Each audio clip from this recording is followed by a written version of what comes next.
Good morning बच्चों। आज की इस गणित की कक्षा में मैं आपका स्वागत करता हूं। आज का जो प्रमेय हम लोग प्रूफ करने वाले हैं वो है 3 दिए हुए असंरेखीय बिंदुओं से होकर जाने वाला एक और केवल एक वृत्त होता है। तो एक्चुअली ये जो प्रमेय है ये 2 पार्ट में है।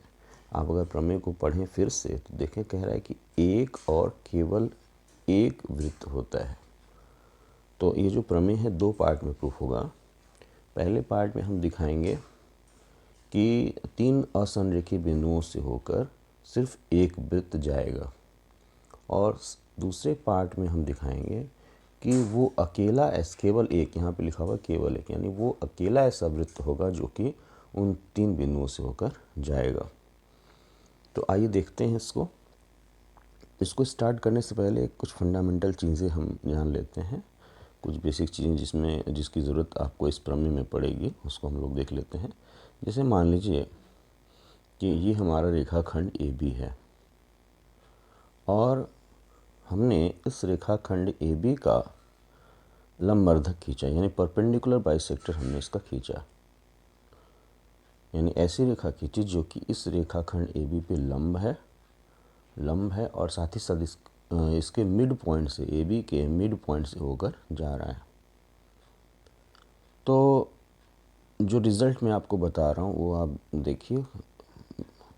इस लंबार्धक यानी परपेंडिकुलर बाइसेक्टर पे जितने भी पॉइंट्स होंगे, यहाँ पे जितने भी पॉइंट्स होंगे, इन सब की ए और बी से जो दूरियाँ होंगी वो समान होंगी।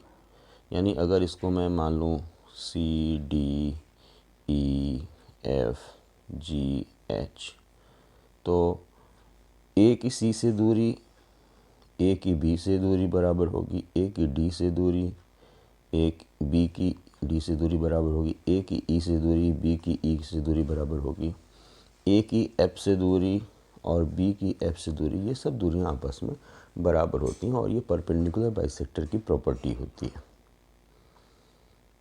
तो सबसे पहले मैं आपको दिखाऊंगा कि इन 3 असंरेखीय बिंदुओं से होकर सिर्फ और सिर्फ एक वृत्त जा सकता है, और फिर सेकंड पार्ट में मैं दिखाऊंगा कि वो अकेला ऐसा वृत्त होगा जो उन 3 बिंदुओं से होकर जाएगा। इसके लिए हमने यहाँ पे 3 बिंदु लिए हुए ए बी और सी। हमने ए बी को ज्वाइन किया, बी सी को ज्वाइन किया, और फिर हमने क्या किया, जो ए बी पोर्शन है, ये जो ए बी रेखाखंड है, इसका हमने परपेंडिकुलर बाइसेक्टर ड्रॉ किया। ये इसका नाम हम कुछ रख देते हैं। इस रेखा को हमने नाम मान दिया एल, रेखा को नाम दे दिया एल, और बी सी का जो हमने परपेंडिकुलर बाइसेक्टर ड्रॉ किया तो इसको हमने नाम दे दिया एम। तो रेखा एल जो है वो ए बी की परपेंडिकुलर बाइसेक्टर है, और रेखा एम जो है वो बी सी की परपेंडिकुलर बाइसेक्टर है। अब चूंकि ए बी सी असंरेखीय बिंदु हैं, एक रेखा में स्थित नहीं हैं, तो इनके परपेंडिकुलर बाइसेक्टर जो होंगे यानी एल और एम जो होगा वो पैरेलल नहीं होगा, समांतर नहीं होगा, बल्कि असमांतर होगा। यानी जैसे अगर ए बी सी अगर एक ही उसमें होते, मान लीजिए एक ही रेखा में होते, ए यहाँ होता, बी यहाँ होता, सी यहाँ होता, तो ए बी का जब हम बाइसेक्टर खींचते तो ये ऐसे जाता, और बी सी का बाइसेक्टर खींचे तो वो ऐसे मिलता, तो यहाँ पे ये समांतर होते। लेकिन अगर ए बी सी एक रेखा में नहीं है तो ए बी का बाइसेक्टर और बी सी का जो बाइसेक्टर होगा ये समांतर नहीं होंगे, असमांतर होंगे। और अगर असमांतर हैं, ए बी का बाइसेक्टर और बी सी का बाइसेक्टर अगर असमांतर हैं तो निश्चित तौर पे एक बिंदु पे काटेंगे। उस बिंदु को हमने नाम दे दिया ओ। ओ ए को हमने मिला दिया, ओ बी को मिला दिया, इसी तरह ओ बी को मिला दिया और ओ सी को मिला दिया। अब चूंकि ये एल जो है, ये जो एल रेखा है, ये ए बी का परपेंडिकुलर बाइसेक्टर है, इसलिए कह सकते हैं कि OA और OB आपस में बराबर होंगे, ये और ये आपस में बराबर होंगे इस नियम के हिसाब से। इसी तरह BC का परपेंडिकुलर बाइसेक्टर ये है, तो B से O की दूरी और C से O की दूरी भी बराबर होगी, क्योंकि O बिंदु जो है वो L पर भी स्थित है और M पर भी स्थित है। तो जब L पे स्थित है तो O की A से दूरी और B से दूरी बराबर होगी, और चूंकि ये M पर भी O बिंदु स्थित है तो इसकी B से दूरी और इसी बिंदु O की C से दूरी भी बराबर होगी। तो हमने ये प्रूफ कर दिया कि ये दूरी यानी OA, OB और OC ये आपस में बराबर होगी। अब अगर हम O को केंद्र मान लें और OA या OB या OC किसी को भी त्रिज्या ले लें, चूँकि तीनों आपस में बराबर हैं, तो हम एक वृत्त खींच सकते हैं जो कि A से भी जाएगा, क्योंकि OA, OB, OC बराबर है, तो A से भी जाएगा, B से भी जाएगा और C से भी जाएगा। तो हम कह सकते हैं कि 3 असंरेखीय बिंदुओं से एक वृत्त खींचा जा सकता है।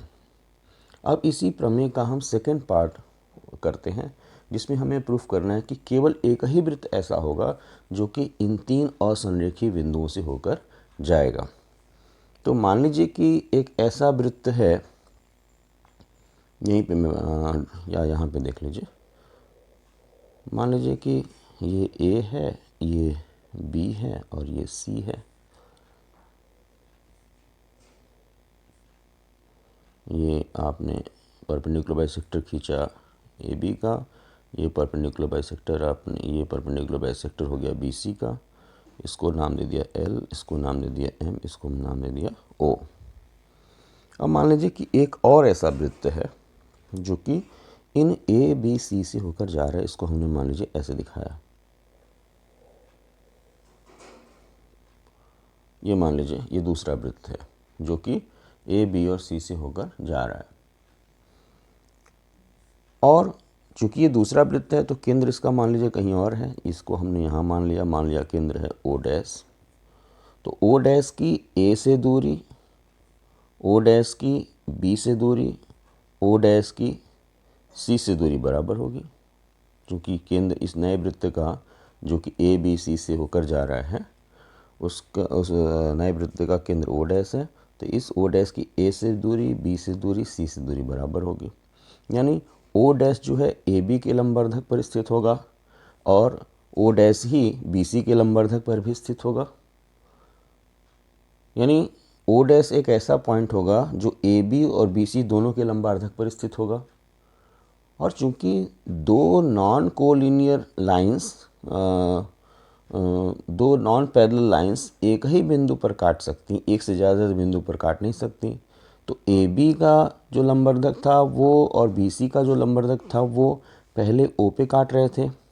फिर आपने कहा कि नहीं, ABC से होकर जाने वाला दूसरा वृत्त भी होगा और उसका केंद्र होगा O डैश। तो अगर O डैश केंद्र है दूसरे वृत्त का तो O dash A, O dash B, O dash C ये भी आपस में बराबर होंगे। यानी O डैश AB के लंबवर्धक पर स्थित होगा, साथ ही साथ O डैश BC के लंबवर्धक पर स्थित होगा। यानी AB और BC के लंबवर्धक O से भी जाएंगे और O डैश से भी होकर जाएंगे। तो चूँकि दो असमांतर रेखाएं एक ही बिंदु पे काटेंगी, दो अलग अलग बिंदु पे नहीं काटेंगी, यहाँ पे हमने कहा कि O से भी जाएगा, यानी AB और BC का लंबवर्धक O और O डैश यानी दो बिंदुओं पे काटेगा।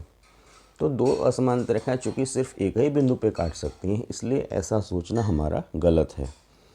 तो हम कह सकते हैं कि AB और BC के लंबवर्धक सिर्फ और सिर्फ एक ही बिंदु पर काटेंगे, यानी आपको सिर्फ एक ही केंद्र मिलेगा, यानी आपको सिर्फ एक ही ऐसा वृत्त मिलेगा जो कि इन तीनों वृत्तों A, B और C से होकर जाता है, और यही इस प्रमेय का प्रूफ है।